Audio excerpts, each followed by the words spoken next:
Hi everyone, hope you're doing well. Today I wanted to talk about Philosophic Epitaph, the book that I mentioned in my last video that I would be speaking about. Before I do start, if you hear any noise in the background, sorry about that. I've got some tree surgeons outside because of the strong winds. Tree surgeons, tree butchers outside. Yeah, so as I start what I'm going to say today, I just want to say that excuse me, in all things is the potential for both good and bad. So as we start anyway, so I've got a lot of understanding out of this book. It's full of wisdom, and philosophical manners of things, and what I kind of learned is that all things are formed in the same manner after the seed of itself. So, you know, gold comes from gold, fire comes from fire, such and such. And the seed of itself, which is in its pure livened mercury, enlivened sulphur and soul. With these elements, it can be converted into new life. Once an animal, vegetable or mineral is dead, then comes the fire of purification to liven the pure seed within, and to open the materials for new life. So, kind of showing how we are who we are forever.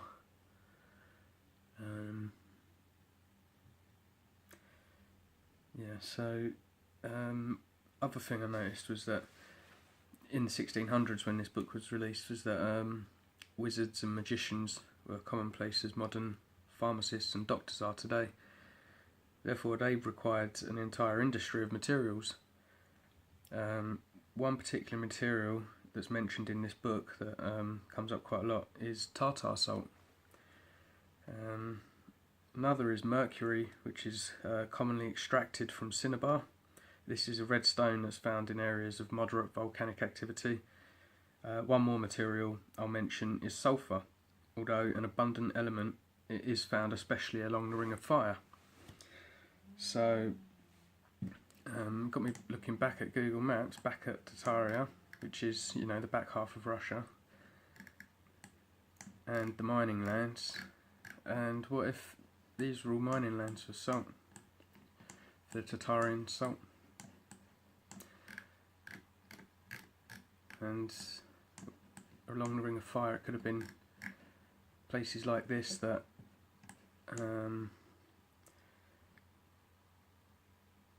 sulphur, mercury might have been mined.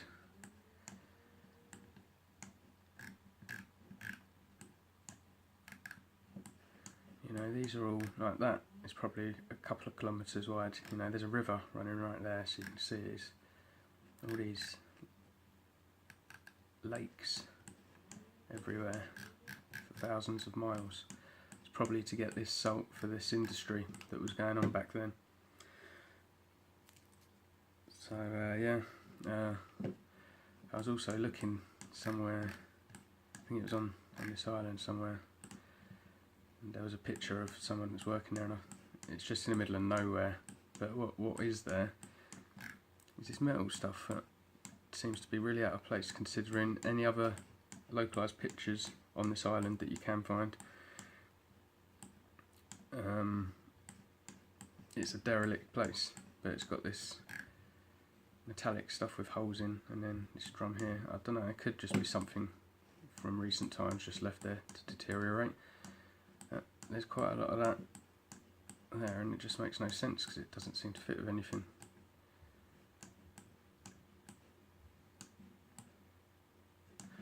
But yeah, anyway, yeah, the reason I said in the other video, I think Tataria is a revival of the Giants, is because the book of the War of the Giants describes like their magic practices and cannibalism and stuff. John Streiff's book that I talked about recently talks about the Tatarians. He encounters with a similar description, although less of the magic type, but that kind of side of it is explained in this book anyway. Also, another thing I noticed about the stuff I'm reading from these times is the sheer quantity of gold in the past was just abundant, so abundant, and it was made by the methods of the philosopher's stone. It is one of many things God teaches us through Scripture to make gold from base metals and exilers to heal and increase vitality. Most of this gold is likely still under our feet, under the mud. It was used for buildings, clothing, consuming, lots of different things. But we're living in a time of materialism, capitalism and scarcity. Therefore, we're not currently worthy of this knowledge, and I think it's hidden for a reason, which is why I can't really go into it.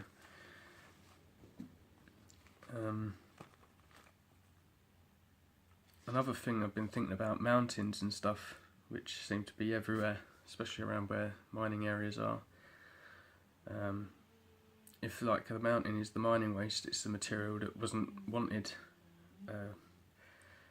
And after reading how things work in this book, and how death brings decay and putrefaction and rejuvenation in the fire of itself, and its seed brings itself new life. Well, God brings the seed new life. Yeah,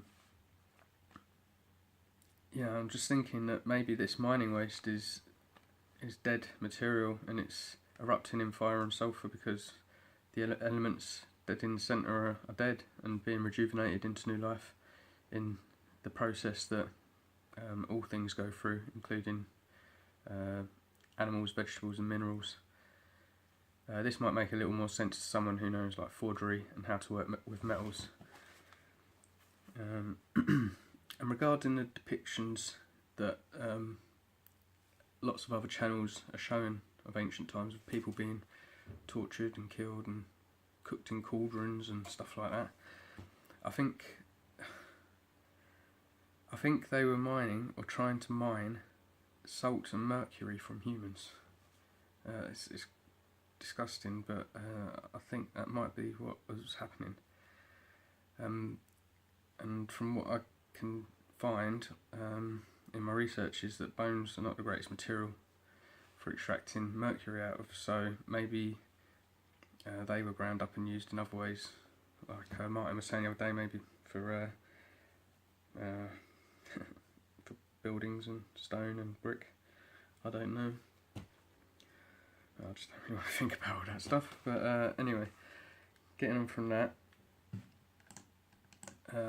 this that I described in the last video, it showed how I described it shows the creation and the universe and the plane and the earth and the water and the sky. It can also be looked at the form of creation, not of the world but of everything as well, so that you have like the soul and the sulphur and the mercury and the three end points of the creation, and then the creation in the centre, and processes in between, and the materials, the four elements that create the fifth element. And yeah, you've got your 1, 2, 3, 4, and fifth element there. Yeah, so this is a form of creation, and when you're doing the arts that we're not supposed to know, depending on how you do your processes, light comes from above, and it's just amazing how God's just like given us the book of life, the book of truth, and everything's in it. Even the way He created us is in it. It's just, to me, it's just truly fascinating. Yeah, down here we've got the Inferno, which is the Inferno, that the fire that rejuvenates all death back into life. Yeah, fascinating stuff.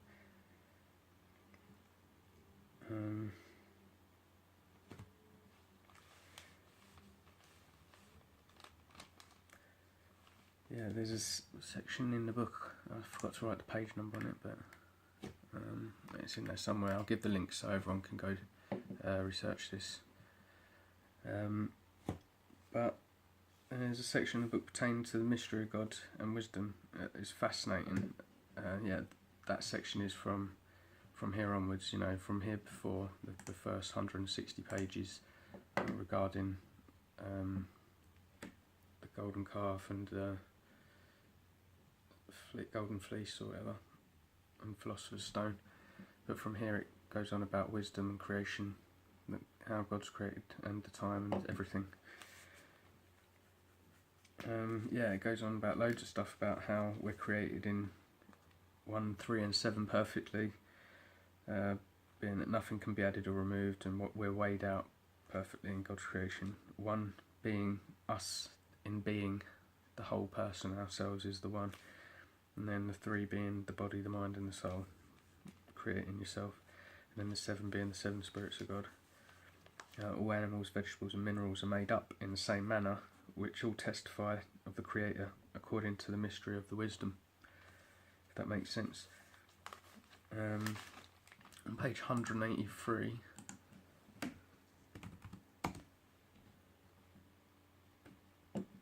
there's just a couple of paragraphs I wanted to read, and they seemed quite interesting. The new birth out of the water is done, when water is to be poured upon that which shall be newborn, which the bad contrary element does drawn, and reduce to nothing, and on the contrary stirreth up good, draweth it out and make it glorious, and distinguish the good from the bad, rejecteth the bad and chooseth the good, and keeps it. The birth out of the earth is done, when a thing reduced to its proper earth dieth and putrefieth, therein then afterward comes forth again, and right out of the earth with a new and spiritual body, and passeth with the naughty and corrupted. The new birth in the fire is done, when all is cast to the fire, and that which does not hold fire is consumed by degrees, and only that which is spiritual remains and is saved, and then afterwards a new birth with spiritual body comes forth. Yeah, so it's kind of on many facets that has a meaning. It's really deep, so I just wanted to read it to see if anyone would be able to see anything in it. On page 237, which is the next page, isn't it?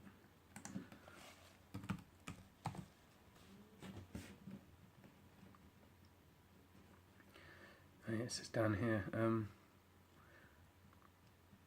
Like, he's talking about the times, and he's talking about in the 1600s as also with the 7th vial of God's wrath. But as much as we know in part, we are and live between the 5th and the 6th vial. The number 49 shows expressly the mystery of the time.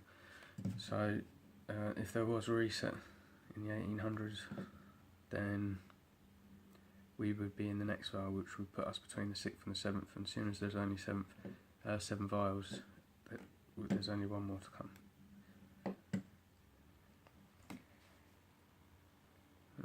Yeah, and this is the page on 238, where we've got the numbers from for the age of the 6,000 years that I've talked about before.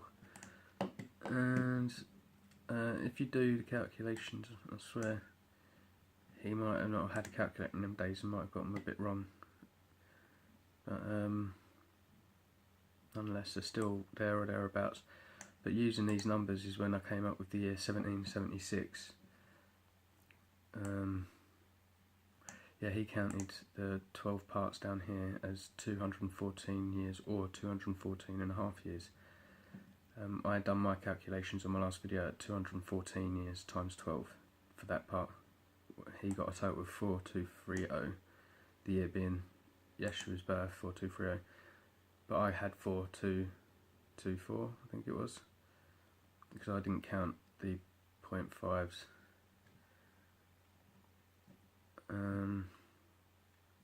But still, yeah, this still confuses me about the year 1776, because I've been looking at these websites with ancient books and stuff, and even on Martin's video last night, there was a book that was Roman, I believe, or something like that, and it was dated for around 1800s or whatever it was, I can't remember exactly. But if it's a date beyond 1776, then from what I can tell, the Romans didn't start their time as the year 0 on Yeshua's birth. In fact, they didn't really do very much towards him at all in any case, really, so I can't see how they would have changed their dates to fit with him. I did see a video yesterday on YouTube about how paganism has been used to like dupe people into, well, believing in paganism, worshipping the sun that flies around in the sky. And yeah, it's really interesting. I can't really remember. But anyway, getting back to this, I don't want to drift away too much. On here, regarding, he talks about the creation also being in 1, 3 and 7. That being like the whole age is 1. The parts in between is 3. Them 3 being between Adam and the flood, then from the flood to Yeshua, and then from Yeshua to the consummation of the age, and the 3 different sections of the age. And the 7 of the 137 being the 7,000 years, and how they all are one single time, but broken down into 3 and 7 as well. And yeah, it does explain on here how the days will be shortened, but how of the great day of the 7,000 years, it's broken down into 12 great hours, and each great hour being of 500 years in the 6,000 years in total.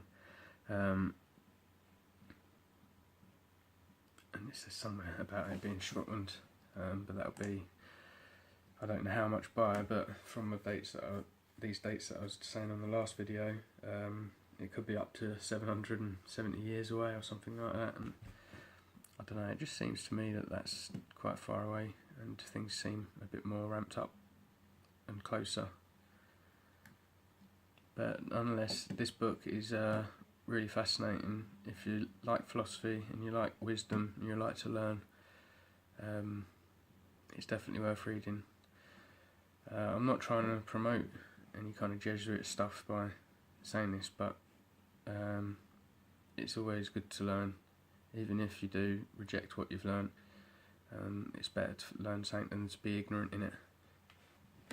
That's what I think anyway, because if you're ignorant in something, then you automatically reject it, and you know, you could be missing out on something more valuable than anything you've ever seen before, but because you ain't aware of it, you just outright reject it, and it's, to me, it's a loss. So I like to look into all things. Yeah, I seem to be getting through things quicker than I thought. That was about it for this video, really. Yeah, if there's anything anyone wants to say, I'm going to try and look through some other books now, and try and find another angle of things to research that ties in with everything, so we can get a bit of a better, bigger picture. Because I've noticed that a lot of channels are coming up with some really good stuff now, and I think we're getting closer to how things are. So yeah, the more we can put together, the more we can work together, better off we'll be. Well, hope you enjoyed anyway. I'll speak to you all soon. God bless.